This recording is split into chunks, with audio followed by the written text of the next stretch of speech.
B.R. Newman here with Helios. What you see before you is a 3-card tarot spread drawn to match your specific astrological zodiac sign in this very moment in time. What you're hearing in the background is a soothing set of brainwave entrainment frequencies created for the purpose of assisting you with any obstacles unique to this month, astrological or otherwise, woven into a relaxing, natural soundscape. Oh, and by the way, I create these audio files myself with some of the best technology available and can customize them to address whatever you might be working with, whether you want to take advantage of opportunities, overcome challenges, or accentuate any of your astrological placements. Pretty cool stuff.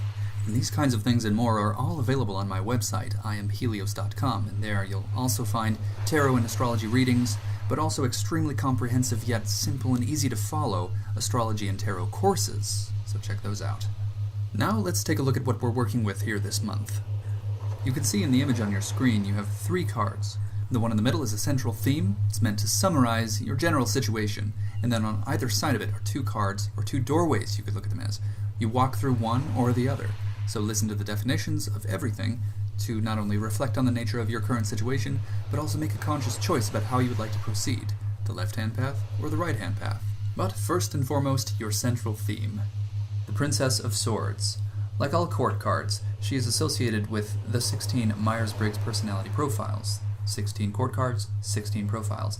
In this case, this is the ISTP, or the Introverted Sensing Thinking Perceiver. This is someone very observant, very unpretentious, very realistic, someone who is not afraid to get their hands dirty, someone who's ready for just about anything, and they're ready to try just about anything once. Her focus is inward. With her introverted tendency, she makes decisions based on sensory data rather than intuitive guidance. She thinks rather than feels, and tends towards perception rather than judgment, meaning she doesn't have to strategize at every juncture. She doesn't take everything so seriously, and also doesn't have as much responsibility, or at least doesn't have as much of a sense of responsibility. So this can be an aspect of yourself that is coming forward now, or this can represent influence from the outside. From this position, you can choose to take the left-hand path or the right-hand path. So we'll start with the left. The Queen of Wands. Like all queens, like all court cards in tarot, the Queen of Wands is associated with one of the 16 Myers-Briggs personality profiles. So there's 16 of those and 16 court cards, and it's so useful. The Queen of Wands in particular is associated with the INTJ, or the Introverted Intuitive Thinking Judger, a very independent personality. They see everything as a kind of game. Life is like a chessboard to them, and they have a high need for competency. They're very theory-based, very skeptical. Everything seems to need to be done their way, and everything has room for improvement. So naturally, this personality type can be rather difficult to deal with at times, but they can be very effective, very productive, and very efficient, but not necessarily in all cases the most productive or the most efficient, oftentimes unbeknownst to them. Something like my way the hard way or no way at all seems pretty relevant here. Sometimes this personality type can unintentionally isolate themselves through alienating other people.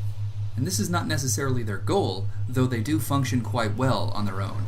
Embracing this card will entail independence. Throughout your experience of this card, you would find yourself, no doubt, setting perhaps excessive boundaries, taking a stand against any interference or even collaboration, and perhaps that is necessary. This may in fact be the best way to learn how to set boundaries.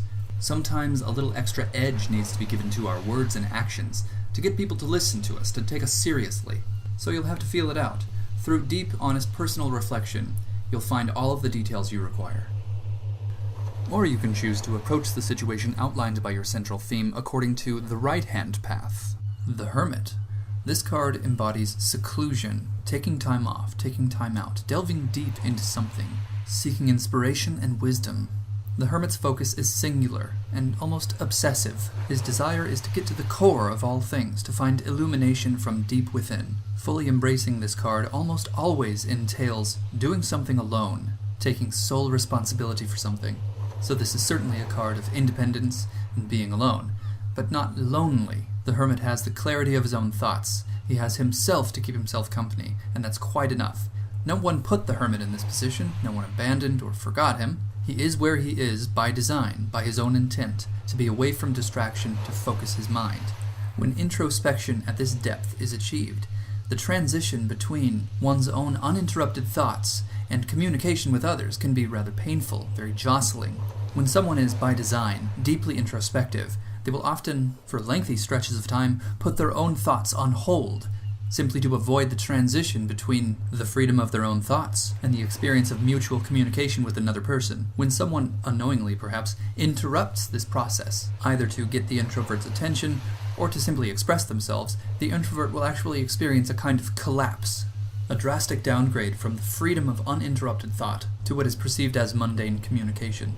And this collapse can be such a hindrance to certain people's psychological construction methods that some choose to seek solitude permanently. In this case, embracing this card does not necessarily entail such permanent seclusion, but rather suggests, if this card is fully embraced, that this is a time in which this kind of seclusion may in fact be vital to the process of discovering one's own inner illumination. And that concludes this month's complimentary tarot reading. Of course, to get truly serious, very specific, in the most useful way possible, you're going to want to contact me for a tarot reading, for an astrology reading, or a tarot-astrology fusion reading. You'll be so glad you did. You can subscribe to my YouTube channel and explore other videos I might have that are relevant to this month.